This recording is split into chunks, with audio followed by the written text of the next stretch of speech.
I am a 24-year-old woman and I have a younger sister named Olivia who is 18. I really think Olivia is a very bad influence. She seems to cause a lot of problems. I have tried very hard to make my parents understand this about Olivia, but for a long time they did not agree with me. Now they are starting to see what I mean. To give you a bit more information, my relationship with my parents has always been a bit difficult, and a lot of it has to do with Olivia. The reason my parents love Olivia so much is because before Olivia was born, my mom lost a baby. This was a very sad time for her and my dad. When Olivia came into our lives a few years after, she was like a little miracle. She brought a lot of happiness and hope to my parents after their sad loss. Because of this, they gave Olivia a lot of love and attention. She became very important in our family. I want to be honest here. When we were kids, I did love Olivia. But as we got older, I started to notice that Olivia was very good at getting her way by not being entirely honest. She was really skilled at making things seem different from how they actually were, and she was very good at making herself look like she was the one being treated unfairly. For example, on one of my birthdays, I received a really special gift from our grandparents. It was an antique pocket watch. I received a very special gift from my grandparents, a family heirloom, which was an antique pocket watch. I was really happy about it. My grandmother explained to me how important this watch was to our family. However, my younger sister Olivia was not happy for me. Instead, she was jealous. She kept asking me if she could use the watch too. I told her no because it was a special birthday present just for me. Olivia tried to get our parents to make me share the watch with her, but they couldn't do much about it because the gift was from our grandparents, meant specifically for me. Later on, something very mean happened. Olivia knows that I am very scared of spiders, so on the night after I received my watch, she put a spider inside my pillowcase on purpose. She did this knowing I would find it when I went to sleep. When I felt the spider on my skin, I was so scared that I screamed. My parents came running into my room to find out what was wrong. Olivia pretended to be surprised and acted like she was worried about me. But when we were alone, she smiled in a mean way and told me she was the one who put the spider there. She said she did it to teach me a lesson. She didn't seem sorry at all for scaring me so much. Another time, something else mean happened. I had a crush on a boy in my class named Ethan. I was very nervous, but I invited him to come over to my house to watch a movie. I was very excited and even chose a dress I thought would impress him. But when Ethan got to our house, Olivia did something very cruel. She spilled juice all over my dress on purpose and laughed at me. After the incident with the juice, I was very embarrassed and had to change my clothes, trying to hide how upset I was, but things got even worse. Olivia didn't stop with just the spill. She started to tell Ethan, the boy I liked, embarrassing stories about things I did when I was younger. She made me feel really embarrassed in front of him. She stayed with us the whole time we tried to watch the movie, not giving us any privacy. When it was time for Ethan to leave, Olivia said something mean to him. She told him he could do much better than being with me. Ethan looked uncomfortable and left quickly. I was shocked and hurt by how mean Olivia could be. I had told my parents about the things Olivia did many times over the years, but my parents always thought she was just being a young and silly girl. They didn't see the things she did the same way I did. Whenever I tried to tell them about Olivia's behavior, they didn't take me seriously. They thought I was the one causing problems. Because of this, I stopped trying to tell them about what Olivia did. Olivia remained the favorite child in our family, and I often felt like I didn't fit in. I worked hard on my studies and got into a good college. This was a chance for me to leave home and start a new part of my life at college. But whenever I came back home for a break, it was clear Olivia didn't want me there. She would ignore me on purpose. She wouldn't talk to me, even during family meals. She would avoid sitting near me and would interrupt me if I was talking to our parents. It was obvious she didn't like having me around. She did everything she could to make my time at home as uncomfortable as possible. Olivia had a habit of taking my things, saying she needed to use them, but then she would either break them or lose them. When I told my parents, they didn't really do anything about it. Instead, they would tell us to try to get along better. Because of this, I started to find reasons not to come home during school breaks. I would make up excuses, so I could stay with friends from college and their families instead. My parents seemed okay with this. They thought of it as me being independent and wanting to enjoy time away from home.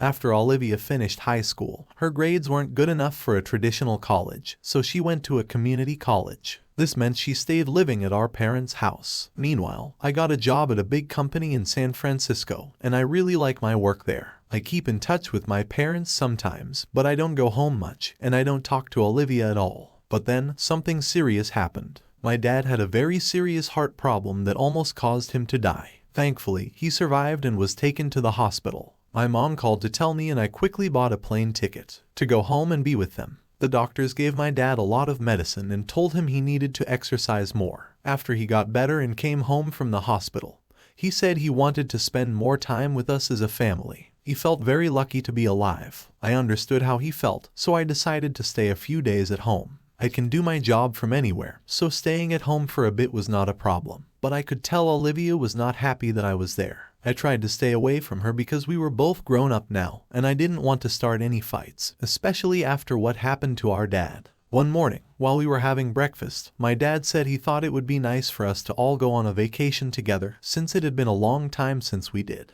something like that as a family. At first, I wasn't sure about going on the family vacation, but I knew it meant a lot to my dad, so I said yes. Olivia, on the other hand, did not seem excited about it at all. However, she didn't really have a choice but to agree with the plan. My dad took care of booking our flights and where we would stay. I had arranged time off from work ahead of time and told my coworkers not to reach out to me during the vacation because I wanted to really enjoy the time with my parents. But when we got to the airport, there was a big problem. My flight ticket was cancelled. My dad and I were confused because he was sure he had booked and paid for my ticket. When we looked into it more, we found out that only my ticket had been cancelled. Standing there, trying to figure out what happened, I saw Olivia looking at me with a sneaky smile. It was a look I recognized. She used to look like that when she had managed to trick someone. It hit me then that she must have cancelled my ticket using my dad's computer. I got very upset and started arguing with her right there in the airport. She just stood there with that smile on her face. I tried to tell my parents that Olivia was behind this, that she didn't want me to come on the vacation from the start. But instead of listening to me, my mom didn't believe me. She said, "Your sister would never do something like that." My mom thought I was just jealous of Olivia,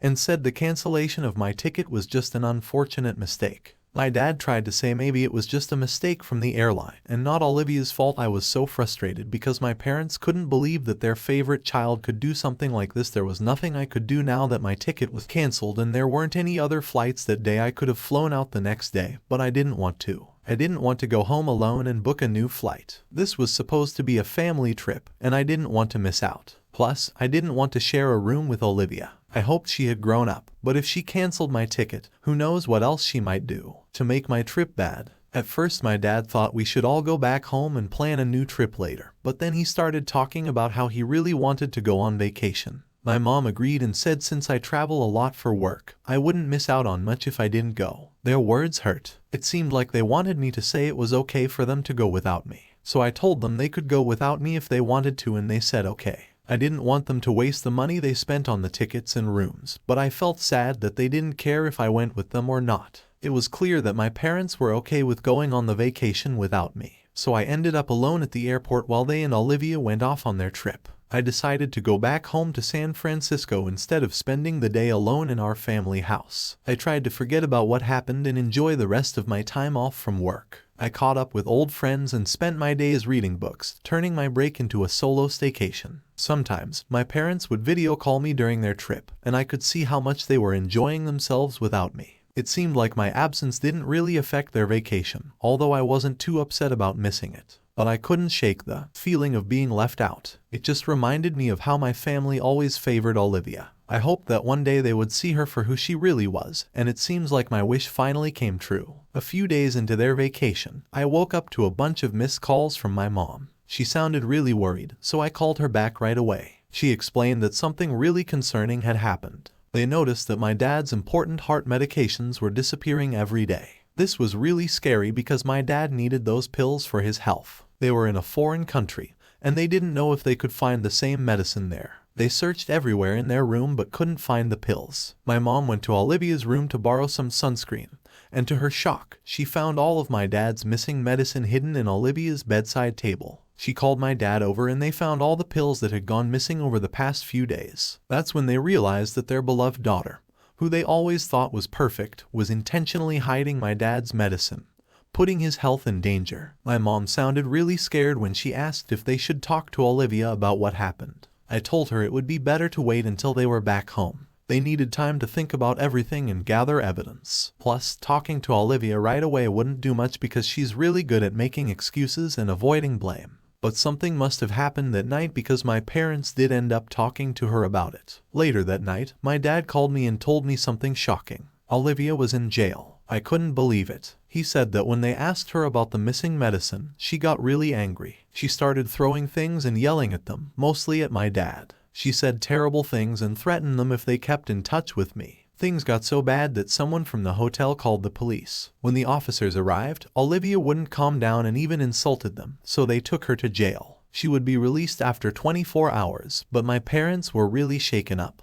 They tried to change their flight to come home early, but then they found out their passports and wallets were missing. It turned out Olivia had either thrown away their passports or hid them somewhere, so now they were stuck in a foreign country with no way to leave. This was the first time my parents really saw what Olivia was capable of. Even my mom, who always defended her, was asking me for help because they had no money or documents to get home. My mom was really upset when she realized what kind of person Olivia really was. I told them not to worry and that I would send them money through Western Union, but they needed to find their passports first so they could come home. I was pretty sure Olivia hadn't thrown them away. My parents were starting to see that I had been telling the truth about Olivia all along, and they were thankful that I was helping them out. Even though they hadn't taken me on the vacation, they apologized for how they treated me. But part of me still feels hurt that they favored my sister over me for so long. So I'm having a hard time forgiving them for going on the trip without me, even though they're now asking for my forgiveness. Every day, my parents call me with updates, and I'm getting more and more worried about the situation. After Olivia got out of jail, my parents threatened to call the police on her again if she didn't give back their passports. She finally told them where she had hidden them.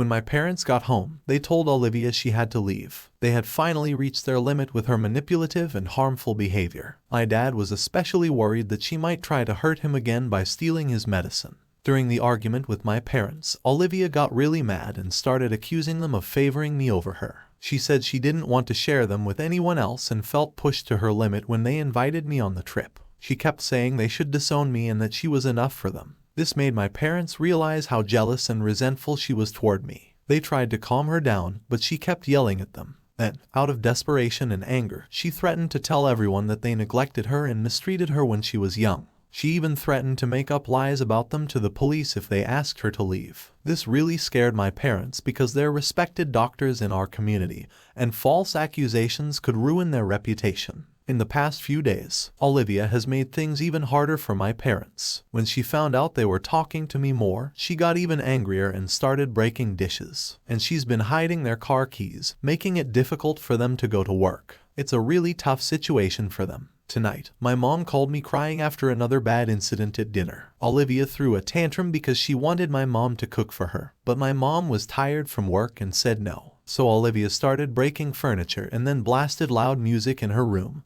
keeping our parents awake. Things keep getting worse and it's really wearing down my parents emotionally and mentally. I'm worried about what might happen next. Even though I hoped my parents would see Olivia's true colors, now I'm scared she could actually harm them. I can't go home right now because I'm afraid it might make things worse and lead to more fights. I'm trying to convince my parents to talk to a lawyer so we can find a permanent solution to this ongoing problem. Going the legal route seems like the best way to protect my parents and bring peace back to our family. Update: Olivia has been arrested. It's like many of you said, with her behavior getting worse, this was bound to happen. One night, my sister came to our parents' house with a knife, and they had a big fight. This really scared our parents, so they had to call the police. The police came quickly and arrested her for hurting someone with the knife. They took her away, and she stayed in jail. After that scary night, our parents decided they couldn't let her stay at home anymore. They talked to a lawyer to find out how to make her leave legally. They sent her a letter that said she had to move out. It was tough for them to do this, but they knew it was important to keep everyone safe. Instead of keeping her in trouble with the police, our parents just wanted her to leave. They paid some money to get her out of jail and gave her the letter telling her she had to go. The letter had all the reasons why she had to leave, and it explained everything clearly. Our parents made sure they followed all the rules so she couldn't argue about it. Then, they went to court with their lawyer to start the process of making her leave. It was really hard for them because she's their own daughter. They had to go to court, which made them feel really sad and guilty because they didn't want it to come to this, but they felt like they had no other option. In the end, the court said that Olivia had to leave the house if she didn't leave on her own. This meant they had the legal right to make her leave if she didn't listen. Olivia has to leave by next week. Finally, my parents can feel a bit relieved knowing they're taking steps to get their home and peace back. It's been really hard for them, but they're hopeful that things will improve once Olivia moves out. I've been keeping in touch with them through all of this, and I'm planning to bring them over to San Francisco for a few weeks. They could use a break and some time away from all the stress Olivia has caused. It'll also give us a chance to spend quality time together, and I want to support them as much as I can. Update 3. I've read through hundreds of comments on my post, and many of you have suggested that we should consider getting Olivia checked to see if there might be a mental health issue causing her behavior. The thing is, since she's an adult, we can't make her go for a checkup if she doesn't want to, even though she's been having sudden violent outbursts. We don't want to make things more complicated by forcing her. As I mentioned before, my parents came to visit me in San Francisco to take a break after everything they've been through. Last night, as we sat around my dining table in my cozy apartment, my parents started to talk to me. They sounded really humble and sorry. They admitted that they hadn't seen the real Olivia all these years and asked for my forgiveness. My dad said he was sorry for not listening to me earlier. They never thought Olivia would act like this and they didn't see the truth behind her nice attitude. My mom agreed with him and said they made a big mistake by ignoring my concerns about Olivia's behavior all these years. She was almost in tears as she talked about how they had let me down by favoring Olivia. I told them I appreciated them saying sorry. I shared some tough memories of how I suffered because of Olivia's actions over the years. My parents were shocked and upset to hear how much I had been through alone. They said sorry for making me feel so alone in our family. My parents shared with me how their special feelings for Olivia clouded their judgment because they never expected to have her and always saw her as a miracle. They sincerely asked for my forgiveness for all those years of favoritism. It was a mix of emotions for me because I had always wanted them to admit this. Even though it wasn't the perfect way to fix things, it was a step forward that brought some honesty and clarity to our family. For the first time in a long while, we were facing the problems that had been affecting our family. I told them it would take time for me to trust them again, and we agreed to work on it together. Right now, I'm focusing on enjoying the time I have with my family while they're here with me for a few days. Update 4. As the days went by, my parents and I spent more time together exploring San Francisco, having meals, and just enjoying each other's company. It's been a journey to reconnect and mend the bonds that were strained by years of favoritism and denial. I realized that their decision to find comfort with me wasn't just about getting away from Olivia, but also about rebuilding the family that was almost lost. We all needed a fresh start, including me. My parents and I have talked about what to do with Olivia. Right now, she's staying with a friend. Even though she's caused a lot of trouble for us, we can't just leave her behind. As her parents, my mom and dad feel a big responsibility towards her, even though what she's done is really bad. We've realized that her behavior might not just be her being naughty, but it might be because of bigger problems. We're thinking about getting her checked by a doctor to understand what's going on with her. But because Olivia is grown up, we can't make her go to the doctor. We're going to try to talk to her and see if she'll agree to get help on her own. My parents are going to talk to Olivia when they get back home and see if she wants to have a chat. I'm not going to talk to her because she's still mad at me, and I don't want to make things worse for her. Because she's been violent before, I suggested my parents meet her in a public place so she has to control herself. Our main goal is for Olivia to understand where we're coming from and to see how much we care about her. We're not trying to blame anyone. We just want to come together as a family and fix the problems that have caused so much trouble between us.